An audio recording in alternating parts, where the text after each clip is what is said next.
Race is heating up. SpaceX is not the only company trying to launch people into space. Boeing's Starliner is also gearing up for blastoff. News 6's James Sparvero is in Brevard County with how they are preparing to send astronauts back into space from U.S. soil and how they will react if something goes wrong.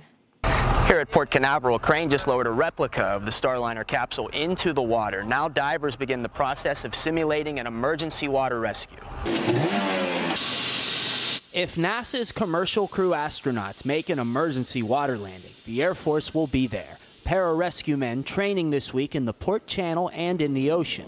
If this were the real thing, the Air Force says astronauts would be rescued in 15 minutes. It's very significant, very important that the crew knows that there's a rescue capability and a force that's been trained and prepared. Preparations for rescuing crewed flights that goes back to the early days of space flight. It's very similar. We're using a lot of the lessons learned from those guys and trying to develop it and update the equipment. During the upcoming launches of the Starliner and SpaceX's Crew Dragon, rescuers will be on alert, locally stationed at Patrick Air Force Base.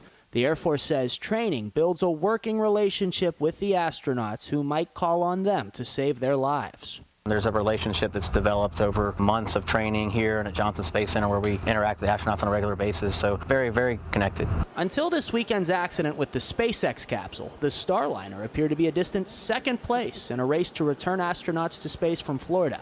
Now the race seems more competitive. Boeing and United Launch Alliance are targeting flying Starliner as soon as November.